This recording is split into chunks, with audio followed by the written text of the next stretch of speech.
Hello everyone, it's the Celtic Doom. I certainly hope you're all well. I certainly hope you guys caught my announcement video earlier. So what I was wanting to do is, I got a lot of videos I'm going to be doing today. Obviously, one of the big ones that I still owe you guys is your Flair and Flavor Friday. I had a pretty busy weekend, needless to say. But in place of that, what I am going to do to cover that is actually I want to go over what I saw today as the newest Unearthed Arcana for the Artificer, which I'm very excited about. Mostly because in 4th edition I never really took the time to play the Artificer because it looked complicated, maybe a little broken, and not in the good way.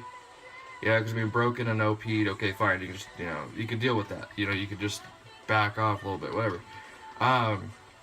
But I like this mostly because the one thing that I first saw was when I was looking into the specialists is there's a gunsmith. I haven't gone into a whole lot of detail because I wanted to wait to do that with you guys. So let's kind of go over some of the flavor text here really quick.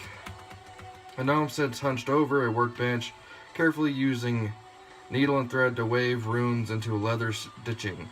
The bag shudders as she completes her work, and a sudden loud pop echoes through the room as a portal to an extra-dimensional space springs to being in the bag's interior. She beams with pride as her newly crafted bag of holding. And I think that's so cool because, I mean, we've all, like, anyone that plays a lot of, like, Skyrim or anything like that, enchanting is, like, an integral part of being a mage, in my opinion. That's, because I've heard stories of, like, 3rd edition and stuff where, or I don't know if it was 3rd or 2nd, where you'd actually trade experience for, for enchanting. So I'm really looking forward to delving into this Artificer with you guys. I think some of the flavor words that they used was really interesting because they use intense rivalries, cunning inventions. Every Artificer is defined by a specific craft. Artificers see the mastering the basic methods of a craft as the first steps to true progress. So, I mean, like if anybody know, any of you guys know welders or carpenters or, architects, people that strive to get to that next level, I feel like are very effective in that regard. And it was kind of one of those things that I really like about this is, I guess the best way to put it is that you get to be a mage, but you're like a utility mage, and I really enjoy that kind of stuff because I feel like it's one of those things that you get to be creative, you get to create your own things. One of the things I like because I'm naturally very competitive is the intense rivalries that's depicted here. The Artificers drive to invent and expand their knowledge. They create an intense drive to uncover new magical discoveries. And then an Artificer who hears news of a newly discovered magic item must act fast to get to it before any rivals do. So there's like the internal competition amongst other Artificers. So it's kind of like, they're the traveling wizards. They're not gonna just stay in their tower. I mean, they may, obviously, but they will go places. It's a good way to really hook an Artificer in, and I feel like that's good that they put that in there. Evil Artificers have no problem committing crimes to claim what they want. Sounds like a good opportunity for a villain, honestly. Almost every Artificer has at least one rival, someone whom they seek to outdo at every turn. By the same token, Artificers with similar philosophies and theories band together into loose guilds. They share their discoveries and work together to verify their theories and keep ahead of their rivals. So, I mean, the Artificers can definitely be interesting. Creating an Artificer, you have your quick build, obviously, that comes with all these. The class features, 1d8 per Artificer level, so cool. You're not as pushover-ish as a wizard, so you're a little, I mean, I guess you'd have to, because you imagine how many times you scrape your knuckles on something, I guess you would toughen up a little bit. Let's see. And then you get proficiency in light, medium armor, simple weapons, thieves' tools, and 2 other tools of your choice. I also think tinker tools are going to be coming in here pretty quick. Saving throws, constitution, and intelligence. I think that's intelligent, no pun intended. Choose 3 from Arcana, Deception, History, Investigation, Medicine, Nature, Religion, and Sleight of Hand. The equipment they give you is a hand axe and a light hammer, or any 2 simple weapons, a light crossbow and 20 bolts, scale mail or studded leather armor, thieves' tools, and a dungeoneering pack. Now, this is where I got excited. This is really where I started getting giddy, and the little kid in me kind of came out, I don't know, I have this little kid that kind of lives in there that anytime character creation is mentioned, it's like, whoa, character creation?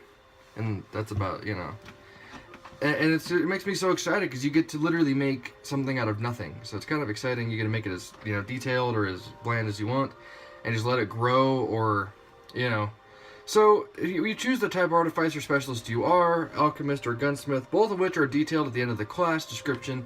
Your choice grants you features at 1st, 3rd, 9th, 14th, and 17th level.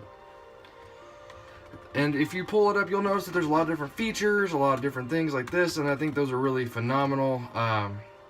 You don't start learning your spells until level 3, which I think is interesting, simply because, you're not a magic primary. I'm thinking that something could be interesting would be like the gunslinger fighter archetype by Matt Mercer, or heck, even just an Eldritch Knight could be an awesome multi-class with this. It looks like you only get 4th level spells though by the 20th level, but I imagine if that's the case, we're gonna find something that makes up for it. 2nd level, tool expertise. Your proficiency bonus is double for any skill check you make using any of the tool proficiencies gained from this class. So if you take skilled and then just learn all the tools, that would be phenomenal. Wondrous invention. Now here we go. I think this is what we're gonna have that's gonna make up for it. At 2nd level, you gained the use of a magic item that you have crafted. Choose the item from the list of 2nd level items below. Crafting an item is a difficult task. When you gain a magic item from this feature, it reflects long hours of study, tinkering, and experimentation that allow you to finally complete the item. You are assumed to work on this item in your leisure time and to finish it when you level up. You complete another item of your choice when you reach certain levels in this class, 5th, 10th, 15th, and 20th.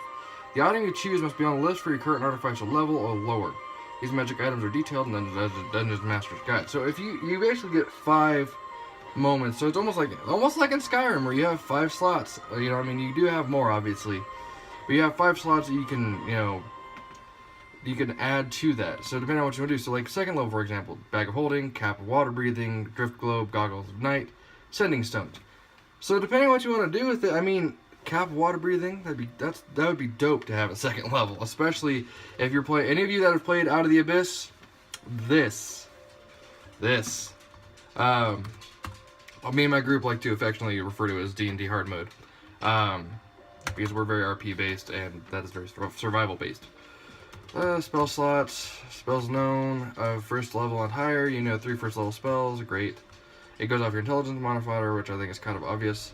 They have different things like infused magic, mechanical servant at 6th level. I think this one's very interesting. Your research and mastery of your craft later produce a mechanical servant. So it's like an unseen servant, but constant. It is a construct instead of a beast. It can't be charmed. It is immune to poison damage and the poison condition. It gains dark vision with a range of 60 feet. If it doesn't have it already, it understands the language you can speak when you create it, but it can't speak. If you are the target of a melee attack and the servant is within 5 feet of the attacker, you can use a reaction to command the servant to respond, using its reaction to make a melee attack against the attacker. So it's like Mage Pack tactics up in here. And then let's see here. At 5th level, the superior attunement. I'm kind of curious about this. At 5th level, your superior understanding of magic items allow you to master their use. You can now attune up to 4 items rather than 3 magic items at a time. Well, that is awesome. It increases to 5 at level 15. So I really want to get into it. I think the Alchemist is amazing, and I think it's high time that we had one. But you guys can go over that if you'd like in your own time. What I'm looking into, and what I have to see, is the Gunsmith, because I feel like this is kind of a nod to Matt Mercer in a way that they've actually made something attuned to this. So Master Smith, when you choose a specialization at 1st level, you gain proficiency with Smith's tools, and you learn the Mending Cantrip. Oh, thank God. Let's see here. 1st level, Thunder Cannon. You forge a deadly firearm using a combination of arcane magic and your knowledge of engineering and metallurgy. This firearm is called a thunder cannon. It is a ferocious weapon that fires leaden bullets that can punch through the armor with ease. You're proficient with the thunder cannon. The firearm is a two-handed range weapon that deals 2d6 piercing. Its normal range is 150 feet, and its max range is 500 feet. Once fired, it must be reloaded, yada yada. If you lose the thunder cannon, you can create a new one over a course of 3 days of work, 8 hours each day, by expending 100 gold piece worth of metal and other raw materials. Another one at first level. Arcane magazine. You craft a leather bag and use it to carry your tools, ammunition for your thunder cannon. Your arcane magazine includes the powers, lead shot, and other materials needed. You can use arcane magazine to produce ammunition for your gun. At the end of each long rest, you can magically produce 40 rounds of ammunition with this magazine. Good God. After each short rest, you can produce 10 rounds. If you lose your arcane magazine, you can create a new one as part of a long rest using 25 gold pieces of leather and other raw materials. My goodness. Okay, so I'm not going to touch on all these, obviously, because the video is a little longer than I intended. However, this is enough excitement where I feel like it's warranted. Now, if you're stuck with us, I really appreciate it. If you're stuck with us, put the answer to 3 plus 3 in the comments, and I will give you a special shout out in the next video. At 3rd level, you learn to channel thunder energy into your thunder cannon. As an action, you can make a special attack with your thunder cannon that deals an extra 1d6 thunder damage on a hit. This extra damage increases by 1d6 when you reach certain levels in this class, 5th level, 7th, 9th, 11th. By the time you get to 19th level, it does 9d6 additional thunder damage. My God. And it definitely goes into different things. It also has different spells. Well, not necessarily different spells, but it kind of goes into details on what spells, you know, you have available to you, which I think is interesting because you have Spider Climb, Alter Self, Cure Wounds. I'm glad they gave it Cure Wounds because good God knows you need it. It's interesting because it has things like Shield of Faith and Sanctuary as well in here, so I definitely think it's going to be an interesting combination. As far as that goes, you know, I definitely am excited. Like I said, I haven't touched on the Alchemist one, but please definitely go read it. Just kind of taking a, you know, just kind of glancing through it really quick. It looks like there's a lot of number crunching per se, and a lot of, you know, detail taking. But then again, I think it'd be awesome to play an Alchemist. You know, have him where he loses an arm because of his brother. You know, loses his brother and his arm. You know, just have a rip off. Why don't we? Anyway, this is all we have for this. Like I said, it's the Unearthed Arcana, the Artificer. I don't necessarily want to consider this. I guess you can consider this an Unearthed Awesomeness episode. But look closely for the next one. We will have an Unearthed Awesomeness coming up here shortly this afternoon. And thank you guys so much for tuning in. This is the Celtic Doom, over and out. You guys take it easy.